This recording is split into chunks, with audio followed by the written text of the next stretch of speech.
Vous ne pouvez pas ne pas être au courant que Rouen, je n'ose pas dire la capitale normande pour ne pas froisser nos amis canets, mais que Rouen veuille cependant devenir la capitale européenne de la culture. Ça, non seulement on peut le dire, vous avez dû en entendre parler, et ne serait-ce que si vous venez régulièrement à Rouen avec les drapeaux et autres fanions qui rappellent cette ambition. Et à quelques jours du verdict qu'on espère évidemment positif, nous accueillons aujourd'hui Marie Dupuis, qui n'est autre que la présidente de l'association Seine-Normande 2028, capitale européenne de la culture. C'est le thème de ce magazine et notre invitée c'est Marie. Marie, bonjour. Bonjour. Merci d'être avec nous. C'est à la mi-décembre que le verdict va tomber et qui décidera qui des quelques villes qui restera justement en liste et portera cette représentation culturelle en 2028. Vous êtes évidemment confiante. Bien sûr, on a travaillé depuis 5 ans d'arrache-pied pour avoir un très beau projet et on a un projet qui fait sens sur l'ensemble du territoire de Vernon-Giverny jusqu'au Havre parce que c'est toute la vallée de Seine qui est candidate et donc on se prépare bien évidemment pour gagner. Alors j'allais dire, le plus dur est peut-être fait pour rester dans le dernier carré parce qu'il fallait prouver des ambitions, des volontés. Le fait de se retrouver parmi les quelques villes qui restent, les 4 dernières, c'est peut-être ça qui était le plus complexe, mais aussi qui est le plus vivifiant et rassurant. On a eu une première étape effectivement en mars. Nous étions à l'époque 9 villes françaises candidates. Il en reste 4. Donc nous sommes candidats aux côtés de Bourges, Clermont-Ferrand et Montpellier. Et donc on a développé effectivement un dossier de candidature qu'on a rendu au jury. Et maintenant on aura une étape d'oral qui emportera la décision définitive. Alors pour se projeter jusqu'en 2028, vous avez construit des projets, dont 10 qui sont des projets prototypes qui préfigurent la trajectoire vers cette année capitale européenne de la culture. Est-ce qu'on peut revenir sur quelques-uns de ces projets et pourquoi vous misez énormément sur ces projets? Parce qu'en fait, ils dépassent juste notre vision, notre notion qu'on aurait de la culture. Oui, ces projets, ils ont pour but de prouver notre capacité à faire et à convaincre le jury. Et on a une méthodologie qu'on a voulu mettre en place pour ces prototypes, qui est vraiment un travail collaboratif entre tous les participants, donc du monde culturel, mais aussi des entreprises et des habitants. Je vais prendre un exemple qui va certainement parler à vos auditeurs, en tout cas les Rouennais qui passent devant souvent le matin, celui de l'Urban Jam, qui est une fresque sur les bâtiments le long de la Seine à l'entrée donc de la zone industrielle. Donc c'était une fresque très ancienne, elle avait 12 ans, donc elle était en mauvais état. Et on a voulu recréer une nouvelle fresque avec les enjeux urbanistiques d'aujourd'hui. Ce projet, il a été rendu possible avec donc la participation bien évidemment d'artistes français, mais aussi des artistes européen, et il a été rendu possible avec toutes les entreprises et aussi les institutions autour de ce bâtiment, puisqu'on a eu la participation de la CARSAT, dont les bâtiments sont en face, mais aussi le collectif des entreprises donc des bords de Seine, et qui ont participé, mais pas seulement en numéraire, en monnaie, ils ont participé surtout avec leur expertise. D'aucuns ont apporté la préparation des supports avec la peinture pour qu'elle dure le plus longtemps possible. Quelle peinture utiliser pour qu'elle ait le moins d'impact sur l'environnement, bien évidemment. Il a fallu retraiter aussi les eaux de lavage, et donc ça, c'est une autre entreprise locale qui a participé. Et les entreprises qui sont abritées dans ces bâtiments, elles ont accueilli les artistes pendant les 4 jours pour bien évidemment les restaurer et échanger avec eux. Donc c'est un très bon exemple de comment coopérer ensemble, chacun à son échelle, pour faire que le projet qui anime aujourd'hui ce quartier dure le plus longtemps possible. Oui, c'est ça, c'est-à-dire que c'est un projet qui est partagé, qui est co-construit, et on dépasse juste l'aspect culturel, même si on sait que la culture a des émanations qui permettent aux gens de se retrouver et de travailler ensemble. Mais là, on est parti beaucoup plus loin avec, j'allais dire, presque une introspection de certains dans leur propre corps de métier. Oui, tout à fait. Et les salariés des entreprises également ont participé en mettant en valeur leur savoir-faire et leurs compétences du quotidien. Il y a 10 projets, on ne va pas pouvoir balayer les 10 projets. Un autre, terrain d'aventure. Oui, terrain d'aventure. Donc là, cet été, on était au Parc des Bruyères. Et là, c'est un projet plutôt à destination des enfants.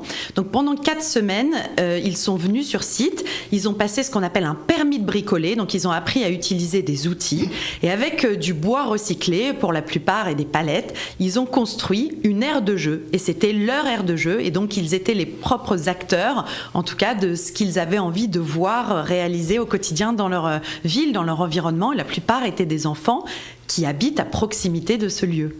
10 projets hétéroclites, divers, c'est-à-dire qu'il n'y en a pas un qui ressemble à un autre? Non, l'objectif c'est de montrer notre capacité à faire sur un terrain le plus vaste possible, avec des publics aussi différents. On a parlé des jeunes enfants, on a parlé des artistes, il y a également un prototype sur la littérature, puisque notre vallée de Seine-Normande est quand même très connue aussi pour ses grands auteurs. Donc tout ça, ce sont 10 prototypes qui vont convaincre, je n'en doute pas, le jury que nous sommes la ville à choisir.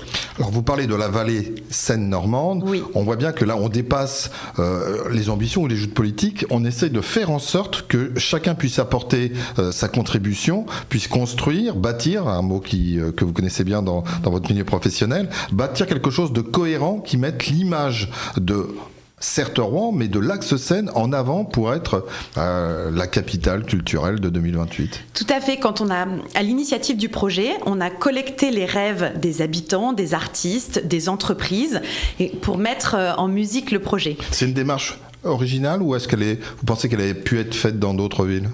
Elle est très spécifique parce qu'on a voulu vraiment co-construire avec les acteurs locaux. Parfois, certains projets viennent de cabinets qui ne sont pas toujours issus du terrain et nous, on avait voulu construire avec les habitants.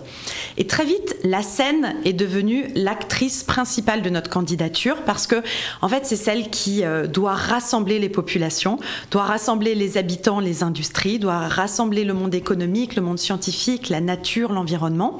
Et donc, à l'échelle de la Seine, on a déterminé un territoire donc, qui va de Vernon-Giverny jusqu'au Havre avec tous ses méandres et pour prendre le temps aussi de réfléchir tous ensemble au futur de notre territoire.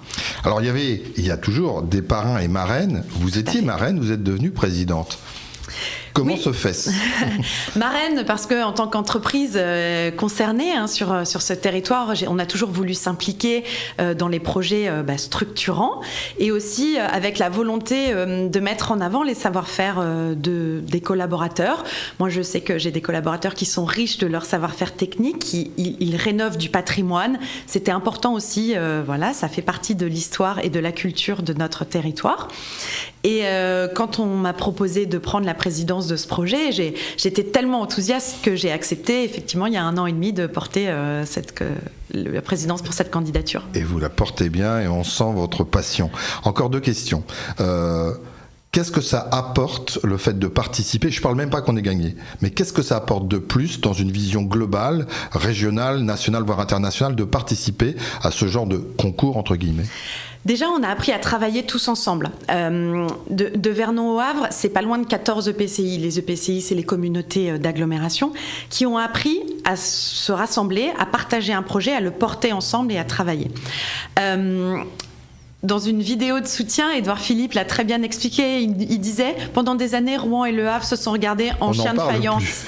Eh bien, aujourd'hui, c'est pas ça. On dépasse tous les clivages politiques parce qu'on pense que la culture est un moyen, en tout cas, de faire concomitamment les entreprises, les habitants et tous les acteurs culturels à porter un projet qui dépasse en fait tout simplement les enjeux individuels, mais qui veulent vraiment transformer l'ensemble du territoire. Alors ça, c'est sûr, c'est acquis, c'est à nous. C'est fait, ça y est. Qu'est-ce que ça va nous apporter quand on va être désigné le 13 décembre prochain la ville capitale culturelle européenne ? Eh bien, on a l'ambition d'arriver à transformer ce territoire. On peut avoir 2 exemples en tête. Il y a eu Lille, capitale européenne de la culture, en 2004 et Marseille en 2013. Aujourd'hui, ces villes sont des villes qui ont complètement transformé leur image et qui sont des villes attractives. Attractives pour les entreprises, les étudiants, pour les habitants, parce qu'on a l'image d'une qualité de vie importante. Et ben, c'est ce qu'on veut démontrer avec ce projet. On veut arriver à transformer notre territoire et qu'en 2038, quand on pose la question à un jeune en lui disant « Où est-ce que tu veux aller faire tes études ?», et bien que la réponse, ce soit Rouen. Marie Dupuis, vous nous faites la promesse, quand on va être retenu la ville, de revenir nous en parler et de savoir le cheminement qu'il va y avoir jusqu'à 2028. Ce sera un grand plaisir. Eh ben, merci beaucoup Marie Dupuis, présidente de l'association Seine-Normande 2028, capitale européenne de la culture. On vous a senti passionné et porté vraiment à bout de bras, même si on a bien compris qu'il y avait une somme de collaborateurs sur l'Axe Seine qui sont à vos côtés. En tout cas, c'est tout le mal, parce qu'avec la vidéo on peut le faire, là je suis en train de croiser mes doigts, c'est tout le mal qu'on vous souhaite. Merci encore. Vous toutes et vous tous, n'hésitez pas à être fiers aussi de cette candidature et de le porter haut et fort. Il y a des badges qui existent en ce sens. Et puis si vous souhaitez voir, revoir, écouter, réécouter, vous connaissez nos applications, nos podcasts. Vous le retrouverez donc sur l'application et sur le site Radio Sensation. Merci.